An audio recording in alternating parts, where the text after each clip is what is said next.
TV 999 news కి స్వాగతం. Bulletin లో ముందుగా హెడ్లైన్స్.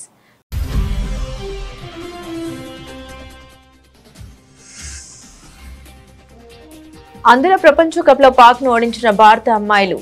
అద్భుత ఫీల్డింగ్ తో ఏకంగా 7గురిని రన్అట్ చేసిన భారత్.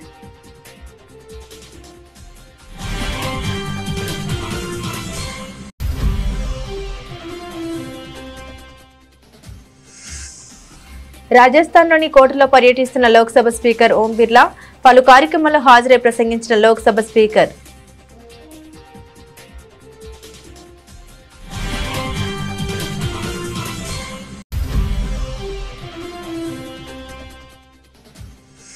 పర్యటనలో భాగంగా హైదరాబాద్ చేరుకున్న ఉపరాష్ట్రపతి సిపి రాధాకృష్ణన్.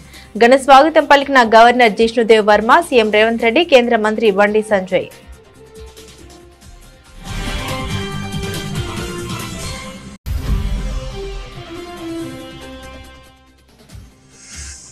హిందువులు ఓటు బ్యాంకుగా మారాలని బండి సంజయ్ పిలుపు. మతం మారిన వారు తిరిగి హిందూ ధర్మంలోకి రావాలని విజ్ఞప్తి.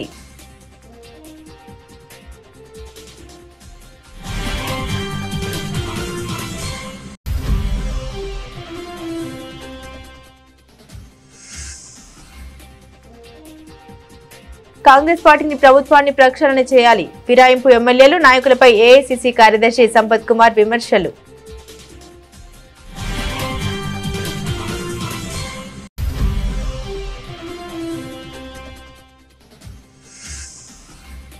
మంగళగిరి ఏపీ హైకోర్టు న్యాయవాదుల కార్యక్రమాల్లో సీఎం ప్రసంగం. ఆర్థిక సంస్కరణ దేశ దిశనే మార్చేశాయన్న ముఖ్యమంత్రి.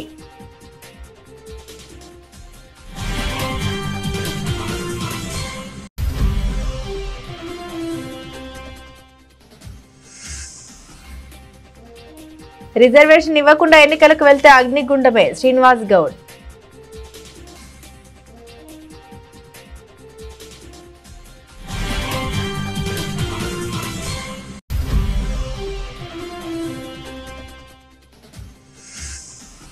ఏపీ ప్రభుత్వ ఆర్థిక విధానాలపై వైసీపీ అధినేత జగన్ విమర్శ. పెరుగుతున్న అప్పులు, పడిపోతున్న మూలధన వ్యయంపై ఆందోళన.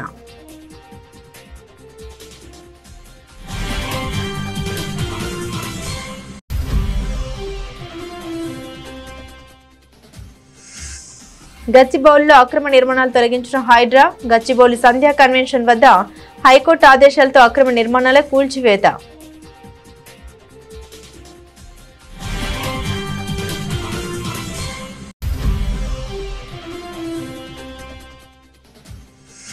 ముగిసిన ఆధ్యాత్మిక గురువు ధీరేంద్ర కృష్ణ శాస్త్రి చేపట్టిన ఏకతా పాదయాత్ర. సనాతన హిందూ ఐక్యతను ప్రోత్సహించడానికి నెలవారీ తీర్థయాత్ర నిర్వహించబడతాయని ప్రతిజ్ఞ.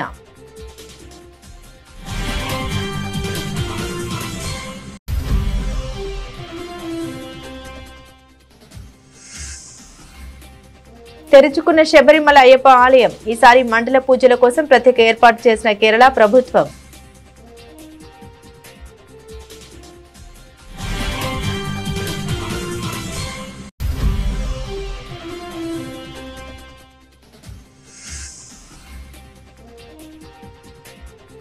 ఆంధ్ర కింగ్ తాలూకా రిలీజ్ డేట్ పై అప్డేట్. ఒకరోజు ముందుగా నవంబర్ 27న విడుదల.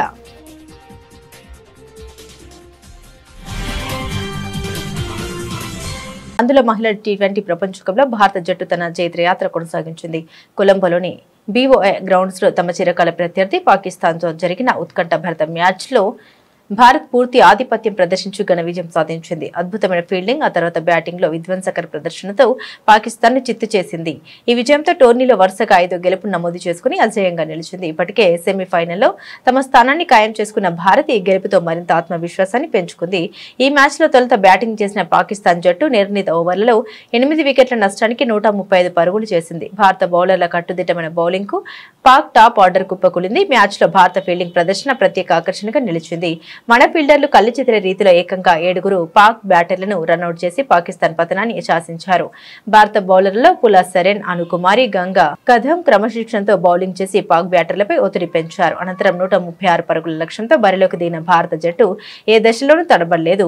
ఓపెనర్లు ఆరంభం నుండే దూకుడుగా ఆడారు. పాకిస్తాన్ బౌలర్లు ఎంత ప్రయత్నించినా భారత బ్యాటర్ల జోరును అడ్డుకోలేకపోయారు. దీంతో భారత జట్టు సునాయాసంగా లక్ష్యాన్ని ఛేదించింది. తన అద్భుతమైన బ్యాటింగ్ తో జట్టు విజయంలో కీలక పాత్ర పోషించిన అనేక శ్రీదేవికి player of the match award లభించింది. అన్నక్యూట్ పండుగతో పాటు దేవుణ్ణి ఆరాధించడం మన ప్రాచీన సాంస్కృతిక వారసత్వం మరియు మన సామూహిక స్ఫూర్తిని జరుపుకుంటుందని లోక్సభ స్పీకర్ ఓం బిర్లా అన్నారు. రాజస్థాన్లోని కోటా పర్యటనలో భాగంగా స్థానికంగా జరిగిన ఓ కార్యక్రమంలో ఆయన పాల్గొన్నారు. ఈ సందర్భంగా ఆయన మాట్లాడారు. దైవ పాదాల వద్ద భక్తి ద్వారా ప్రతి ఒక్కరి జీవితం శ్రేయస్సు మరియు పురోగతికి కొత్త సంకల్పంతో నిండి ఉంటుందని ఆశిస్తున్నామని తెలిపారు. भगवान की पूजा अर्चना के साथ अन्नकूट का ये उत्सव हमारी प्रारंभिक संस्कृति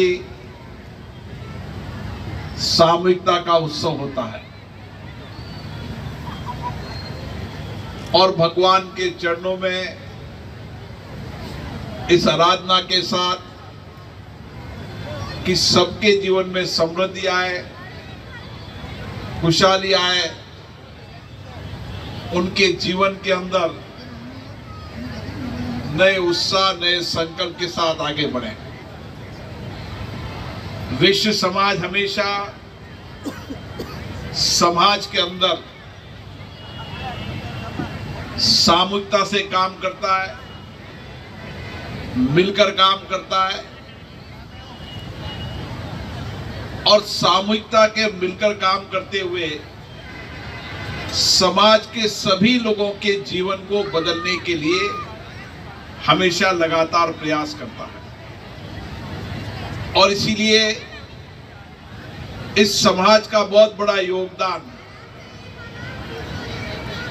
आजादी के आंदोलन में भी था और आजादी के बाद देश के नवनिर्माण में भी आज बहुत बड़ा योगदान है और सामाजिक जीवन के अंदर समाज में रहते हुए सामाजिक कार्यों के माध्यम से समाज में जो आवश्यकताएं होती है उन आवश्यकताओं को पूरा करने के लिए भी सामूहिकता से अपना धन लगाकर समाज के अंदर उन सब सामाजिक सेवा का काम करता है और इसीलिए देश के हर राज्य और जिलों के अंदर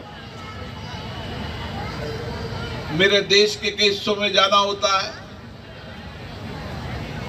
आजादी के बाद जहां उद्योग व्यापार के माध्यम से लोगों को रोजगार देने का काम, वही सामाजिक सेवा के अंदर चाहे अस्पताल बनाना हो, चाहे स्कूल बनाना हो, धर्मशाला बनाना हो, कोई भी आपदा संकट हो उस समय सहयोग की बात हो, हमेशा समाज समर्पण त्याग की भावना के संस्कार इस समाज में है। రాష్ట్ర పర్యటనలో భాగంగా ఉపరాష్ట్రపతి సిపి రాధాకృష్ణన్ హైదరాబాద్ చేరుకున్నారు. ఈ సందర్భంగా రాష్ట్ర గవర్నర్ జిష్ణుదేవ్ వర్మ, ముఖ్యమంత్రి యనమల రేవంత్ రెడ్డి, కేంద్ర మంత్రి బండి సంజయ్, పలువురు రాష్ట్ర మంత్రులు, ఉన్నతాధికారులు బేగంపేట విమానాశ్రయంలో ఉపరాష్ట్రపతికి పుష్పగుచ్చం అందజేసి స్వాగతం పలికారు. ఉపరాష్ట్రపతి రాజ్భవన్ చేరుకుని గవర్నర్ ఏర్పాటు చేసిన తేనెటి విందులో పాల్గొన్నారు. సీఎం రేవంత్ రెడ్డి, కేంద్ర మంత్రులు కిషన్ రెడ్డి, బండి సంజయ్ కూడా హాజరయ్యారు. అనంతరం రాధాకృష్ణన్ రామోజీ ఫిలిం సిటీలో ఏర్పాటు చేసిన రామోజీ ఎక్సలెన్స్ అవార్డుల కార్యక్రమానికి హాజరై శంషాబాద్ విమానాశ్రయం నుండి తిరిగి ఢిల్లీకి బయలుదేరి వెళ్లారు.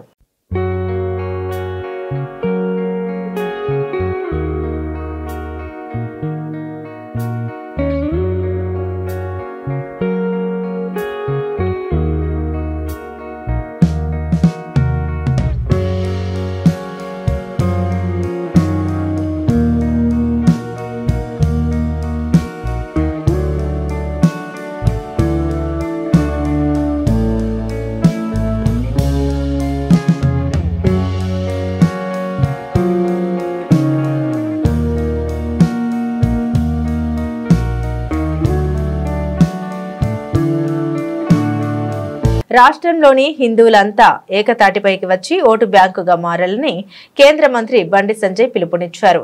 జూబ్లీహిల్స్ ఉప ఎన్నిక ఫలితం తర్వాత హిందువుల్లో కసి పెరిగిందని, ఇకనైనా మేల్కొని ఐక్యత చాటాలని ఆయన అన్నారు. కుకట్పల్లిలో నిర్వహించిన కాపు కులస్తుల కార్తీక వన భోజనాల కార్యక్రమానికి ఆయన ముఖ్య అతిథిగా హాజరై ప్రసంగించారు. ఈ సందర్భంగా బండి సంజయ్ మాట్లాడారు. జూబ్లీహిల్స్ లో ముస్లింలకు కొమ్ము కాసే దుస్థితి ఏర్పడిందని విమర్శించారు. మతం మార్చుకోవడం అంటే దేవుళ్లను మోసం చేయడమేనని అన్నారు. తెలుగు రాష్ట్రాల్లో ఇతర మతాల్లోకి వెళ్లిన వారంతా ఘర్ వాపసీ ద్వారా తిరిగి హిందూ ధర్మంలోకి రావాలని కోరారు. అలాగే తిరిగి వచ్చే వారి కోసం హిందూ ధర్మ రక్షణ ద్వారాలు ఎప్పుడు తెరిచి ఉంటాయని హామీ ఇచ్చారు. హిందువుగా పుట్టడం గర్వకారణమని, హిందూ సనాతన ధర్మం ఎంతో గొప్పదని బండి సంజయ్ తెలిపారు. ఫస్ట్ మనం భారతీయులం, ఈ దేశంలో పుట్టడం గర్వకారణం, మనకు భారతీయులుగా పుట్టడం గర్వకారణం. దానిలో హిందువుగా పుట్టడం పూర్వజన్మ సుకృతం. మనకు కులం కోసం పనిచేయడం తప్పలేదు, కానీ కులం కోసం మాత్రమే పనిచేయద్దు. నిజంగా సమాజంలో సభ్యులు కష్టాలు ఉన్నప్పుడు, ఏ కులమే కూడా సమాజంలో సభ్యులు కష్టాలు ఉన్నప్పుడు వాళ్ళని ఆదుకునే ప్రయత్నం చేసేటువంటి సంఘమే నిజమైన కుల సంఘం.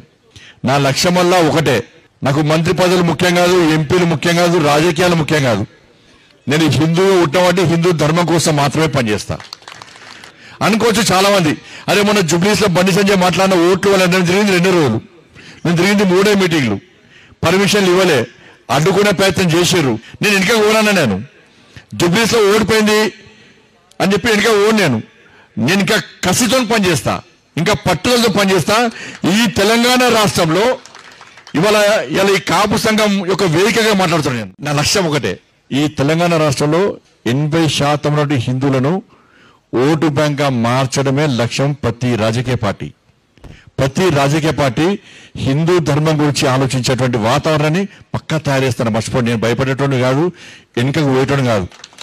12% ఓట్ల కోసం రాజకీయ పార్టీలు అన్ని పోయి వాళ్ళకు జోకుతుందో, ఇవాళ తెలంగాణ రాష్ట్రంలో ప్రతి ఒక్క రాజకీయ పార్టీ హిందువుల కోసం మాత్రమే పనిచేసే విధంగా, అట్లా అని చెప్పి నేను ముస్లిం సమాజాన్ని కించపరచలేను, ముస్లింల మనోబలాన్ని కించపరచలేను, క్రైస్తవుల మనోబలం కించపరచలేను, ఇతర మతాలను కించపరచకన్నా ధర్మం గురించి మాత్రం గొప్ప చెప్పుకుంటాను.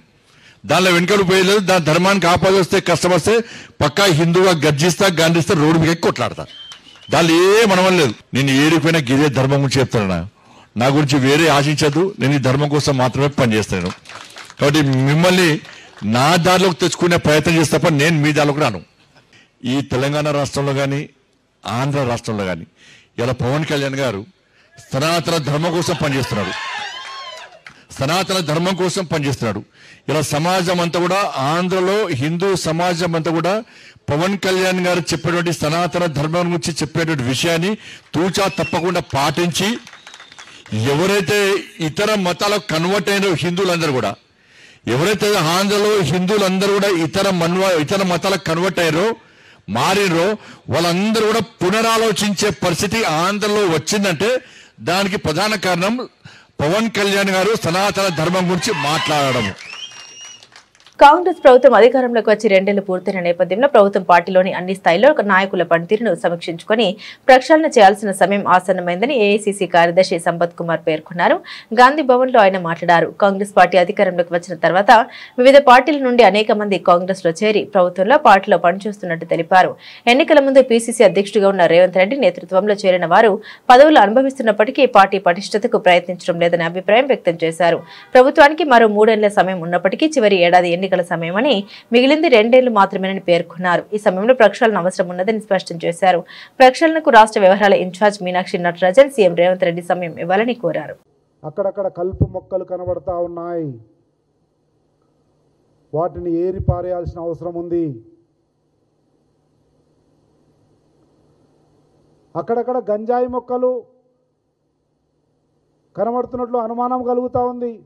అటువంటి గంజాయి మొక్కలను కూడా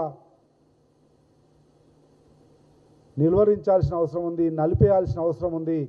పార్టీని, ప్రభుత్వాన్ని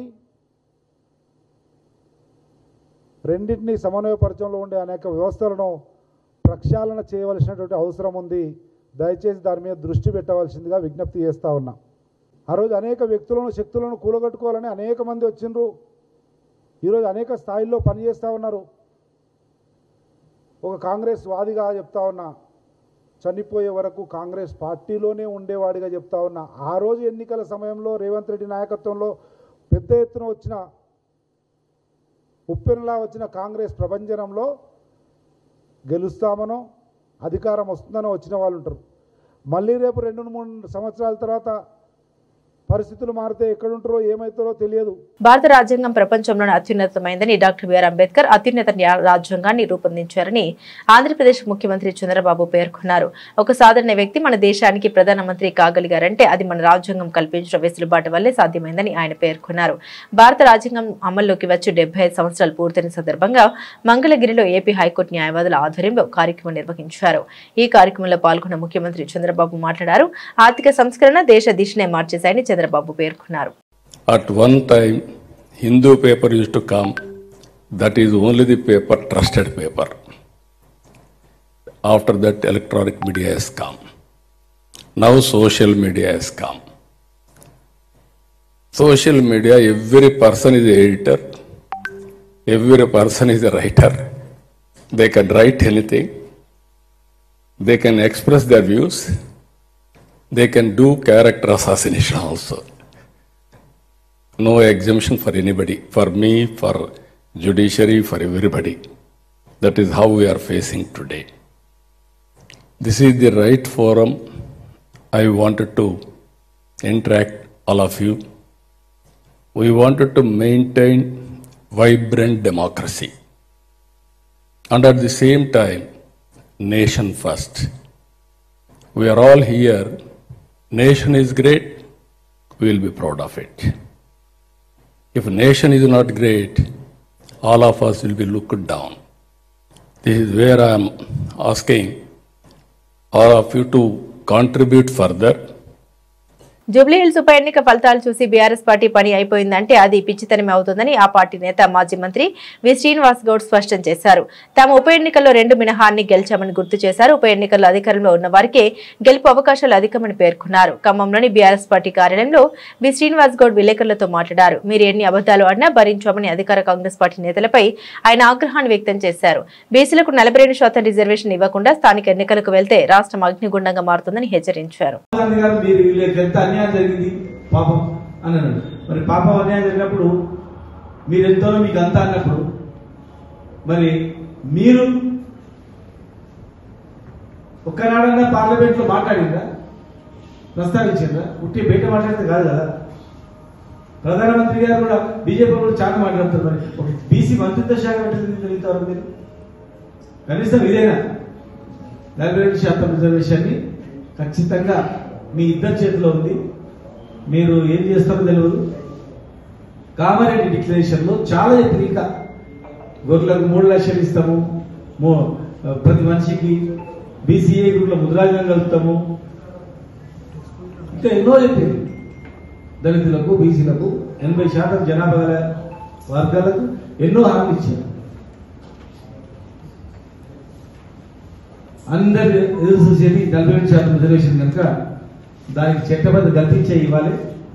దాన్ని దాటేసి ఏదో సాకు చెప్పి జిమ్మికి చేయాలని చెప్పి ఎలక్షన్లు పెట్టాలని ప్రయత్నం చేస్తే మాత్రం ఎట్టి పరిస్థితుల బీఆర్ఎస్ పార్టీ ఊరుకోదు. పేద ప్రజల పక్షాన బీఆర్ఎస్ పార్టీ ఉన్నది. ఆనాడు ఎన్టీ రామారావు గారు బడుగు బలహీన వర్గాల వాళ్లకు రాజకీయంగా ఎదగడానికి ఎంతో మేలు చేసింది. ఈ రోజు వరకు కూడా ఆయన చనిపోయి 2 రోజులైనా కూడా ఇప్పటికి కూడా అరే బీసీలకు ఎన్టీఆర్ చేసిండ్రు రామారావు గారు అని చెప్పి మనం అనుకుంటాం. ఇలా బీసీలకు ఎవరు చేసినా మర్చిపోరు. ఇలా మేమున్నప్పుడు మేము మార్కెట్ కమిటీ రిజర్వేషన్ ఇచ్చినాము, ఎంతోమందికి ఎమ్మెల్సీకి ఇచ్చినాము. ఎంపీలు 4 ఉంటే 2, 8 ఉంటే 4 బీసీలకి రాజ్యసభ మెంబర్లు కూడా జరిగింది. అట్టడి వర్గాలకు ఎంతో సాయం చేయగలిగింది. మరి పార్లమెంట్ లో బిల్లు పాస్ చేసి చట్టబద్ధ కల్పించాలంటే మాకు సరైనటువంటి ప్రాతినిధ్యం లేదు. ఢిల్లీలో ప్రాంతీయ పార్టీ, మీరు జాతీయ పార్టీ కనుక మీరు అన్నారు కనుకనే ఇమ్మీడియట్ గా అదితే బాగుంటుందని చెప్పి కేటీఆర్ గారు, కేసీఆర్ గారు మరి అసెంబ్లీలో బిల్లు పాస్ చేయడానికి మండలిలో మధు గారు వీళ్ళందరూ కూడా ఇమ్మడబడి కొట్లాడి ఏకగ్రీవ తీర్మానం చేసి పంపించడం జరిగింది. మరి దానికి కట్టుబడి మీరు చేయాలని వైసీపీ అధినేత జగన్ సీఎం చంద్రబాబు నేతృత్వంలోని టీడీపీ కూటమి ప్రభుత్వంపై తీవ్ర స్థాయిలో విమర్శలు గుప్పించారు.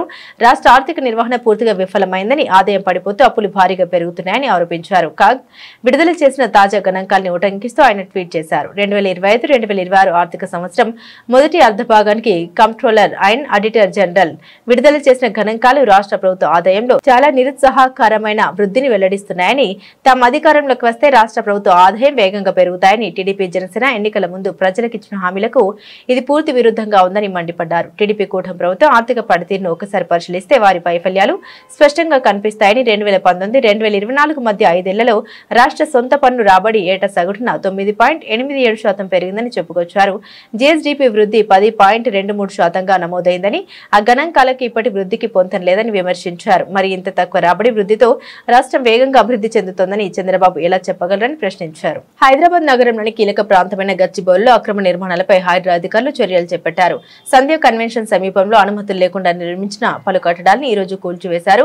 వివరాల్లోకి వెళ్తే గచ్చిబౌలిలోని fertiliser corporation of India employees cooperative housing society layout లో కొంతకాలంగా అక్రమ నిర్మాణాలు చేపట్టారు. దీనిపై ఇటీవల స్థానికులు హైకోర్టును ఆశ్రయించారు. ఈ పిటిషన్ పైన స్పందించిన హైకోర్టు అక్రమ నిర్మాణాలను తొలగించాలని హైడ్రాకు సూచించింది. ఈ క్రమంలో హైకోర్టు ఆదేశాల మేరకు ఇవాళ ఉదయం హైడ్రా అధికారులు సిబ్బంది అక్కడికి చేరుకున్నారు. ఎలాంటి అనుమతులు లేకుండా నిర్మించిన 4 షెడ్లు నిర్మాణంలో ఉన్న భవనాన్ని కూల్చివేశారు. ఈ కూల్చివేతల నేపథ్యంలో ఎలాంటి అవాంఛనీయ సంఘటన జరగకుండా పోలీసులు బందోబస్తు ఏర్పాటు చేశారు. నగరంలో అనుమతి లేని నిర్మాణాలపై కఠినంగా వ్యవహరిస్తామని అధికారులు మరోసారి స్పష్టం చేశారు.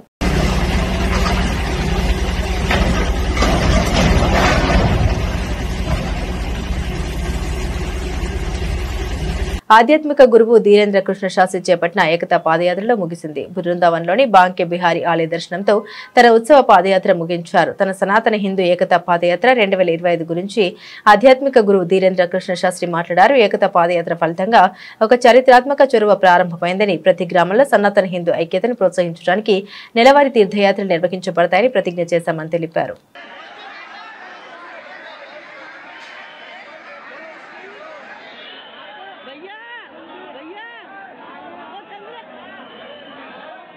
पांच संकल्प के साथ यह विराम हुई। पूज्य बद्रीनाथ बाले महाराज जी, पूज्य महंत राजूदास जी, हमारे भैया श्री माधव तिवारी जी, पूज्य श्री देवकीनंदन ठाकुर जी, पूज्य श्री पुंडरी गोस्वामी जी, पूज्य श्री आचार्य इंद्रेश उपाध्याय जी, पूज्य जगतगुरु भगवान हमारे तुलसी पीठाधीश्वर गुरुदेव भगवान, पूज्य श्री गीता मनीषी जी महाराज जी, ब्रज के सभी सेवायत गोसाई सब एक मंच पर थे, एक साथ थे, हाथ में हाथ था, संकल्प सनातन के साथ था और ब्रज को मांस मंदरा मुक्त बनाने का दृढ़ संकल्प आज लिया गया। और पूज्य श्री मृदुल कांत जी महाराज जी, पूरा ब्रज सेवा न्यास सबने मिलकर एक अभूतपूर्व संकल्प लिया, जिस कारण से आज जो है एक नवाचार हुआ, एक अभूतपूर्व हुआ कि हम सब हिंदुओं ने प्रण लिया कि पदयात्रा ये विश्राम हुई है और विचारों की यात्रा, और गांव में एक माह में यात्रा निकाली जाएगी, सनातन हिंदू एकता पदयात्रा। శబరిమలలో కొలువైన అయ్యప్ప స్వామి ఆలయం మండల పూజ కోసం తెరుచుకుంది. భక్తుల శరణఘోష మధ్య నిన్న సాయంత్రం 5 గంటలకు ఆలయ ద్వారాలు తెరిచారు. నూతన మేల్శాంతిగా ఎంపికైన ప్రసాద్ నంబూద్రి పవిత్ర 18 మెట్లు ఎక్కి సన్నిధానం తలుపులు తెరిచి తొలి పూజ నిర్వహించారు. దీంతో మండలం రోజుల పాటు జరిగే అయ్యప్ప దీక్షల పూజా కార్యక్రమాలు అధికారికంగా ప్రారంభమయ్యాయి. మండల పూజల సీజన్ సందర్భంగా శబరిమలకు వచ్చే భక్తుల కోసం కేరళ ప్రభుత్వం కనీ విని ఎరగని రీతిలో ఏర్పాట్లు చేసింది. ముఖ్యంగా వైద్య ఆరోగ్య శాఖ ఆధ్వర్యంలో పటిష్టమైన చర్యలు తీసుకుంది. పంపా బేస్ నుండి సన్నిధానం వరకు ట్రెక్కింగ్ మార్గంలో పలు చోట్ల తాత్కాలిక వైద్య కేంద్రాలు, ఆక్సిజన్ సదుపాయాలను ఏర్పాటు చేశారు. ప్రొఫెసర్ల నుండి పీజీ విద్యార్థుల వరకు వైద్య సిబ్బందిని 24 గంటలు అందుబాటులో ఉంచారు. శబరిమల చరిత్రలోనే తొలిసారిగా పంపా సన్నిధానం వద్ద ఆపరేషన్ థియేటర్లను కూడా ప్రారంభించారు. పతనంతిట్ట జనరల్ ఆసుపత్రిలో అత్యవసర కార్డియాలజీ సేవల్ని సిద్ధం చేశారు. తెలుగు, తమిళం, కన్నడ సహా పలు భాషల్లో సూచిక బోర్డులను ఏర్పాటు చేసి భక్తులకు అవగాహన కల్పిస్తున్నారు. అత్యవసర పరిస్థితుల్లో సంప్రదించేందుకు 0475520332 హెల్ప్ లైన్ నంబర్ను ప్రకటించారు.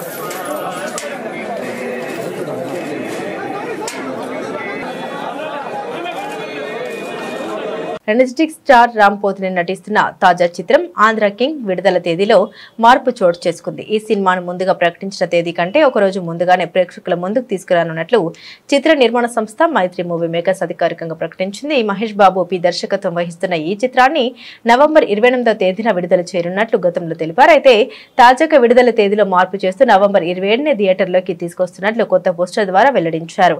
ఈ సినిమాలో రామ్ సరసన భాగ్యశ్రీ భోర్సే హీరోయిన్ గా నటిస్తుండగా ప్రముఖ నటుడు ఉపేంద్ర ఒక కీలక పాత్రలో కనిపించనున్నారు. అనుకున్న తేదీ కంటే ఒకరోజు ముందుగానే సినిమా విడుదల కానుండడంతో రామ్ అభిమానులు ఆనందం వ్యక్తం చేస్తున్నారు. గత కొంతకాలంగా వరుస పరాజయాలతో సతమతమవుతున్న రామ్ ఈ సినిమాతో తప్పకుండా విజయం సాధించారని పట్టుదలగా ఉన్నారు. ఇప్పటికే విడుదలైన గ్లిమ్స్ పాటలు సినిమాపై అంచనాలు భారీగా పెంచాయి. ఈ నేపథ్యంలో రామ్ కెరీర్ కు ఈ చిత్రం ఎంతో కీలకంగా మారింది. బులెటిన్ ముగించే ముందు హెడ్లైన్స్ మరోసారి.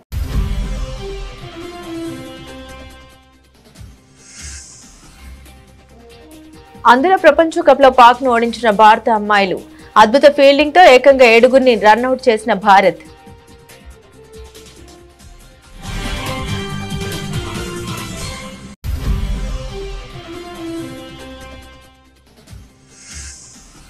రాజస్థాన్లోని కోటలో పర్యటిస్తున్న లోక్సభ స్పీకర్ ఓం బిర్లా పలు కార్యక్రమాల్లో హాజరై ప్రసంగించిన లోక్సభ స్పీకర్.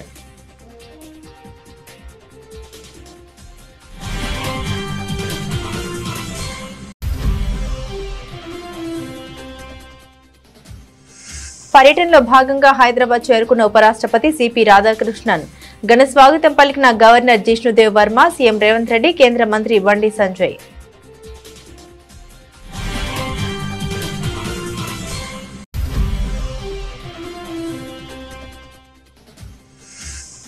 హిందువులు ఓటు బ్యాంకుగా మారాలని బండి సంజయ్ పిలుపు. మతం మారిన వారు తిరిగి హిందూ ధర్మంలోకి రావాలని విజ్ఞప్తి.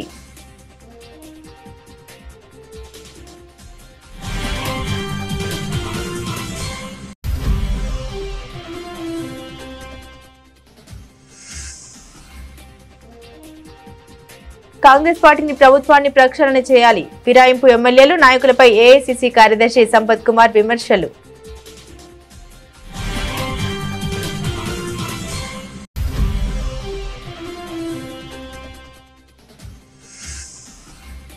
మంగళగిరి ఏపీ హైకోర్టు న్యాయవాదుల కార్యక్రమాల్లో సీఎం ప్రసంగం.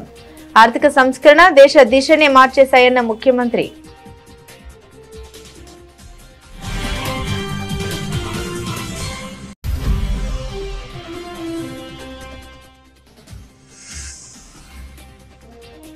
రిజర్వేషన్ ఇవ్వకుండా ఎన్నికలకు వెళ్తే అగ్నిగుండమే శ్రీనివాస్ గౌడ్.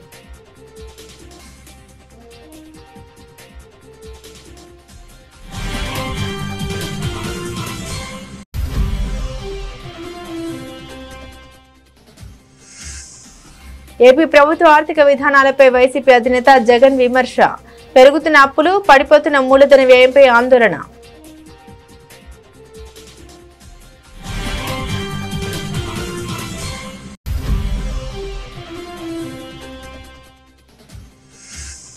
గచ్చిబౌలిలో అక్రమ నిర్మాణాలు తొలగించిన హైడ్రా. గచ్చిబౌలి సంధ్యా కన్వెన్షన్ వద్ద హైకోర్టు ఆదేశాలతో అక్రమ నిర్మాణాల కూల్చివేత.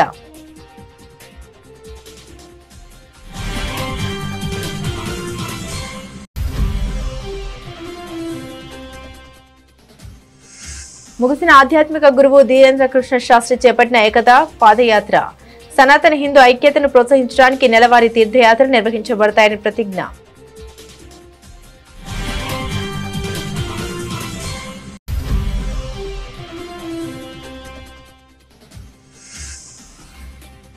తెరుచుకున్న శబరిమల అయ్యప్ప ఆలయం. ఈసారి మండల పూజల కోసం ప్రత్యేక ఏర్పాటు చేసిన కేరళ ప్రభుత్వం.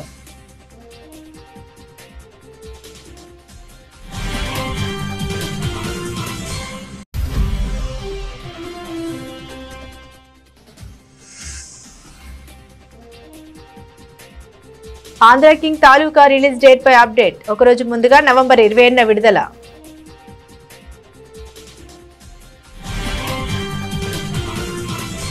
ఇవి బులెటిన్లోని విశేషాలు. తిరిగి మరో బులెటిన్తో మళ్ళీ కలుసుకుందాం. అంతవరకు సెలవు. నమస్కారం.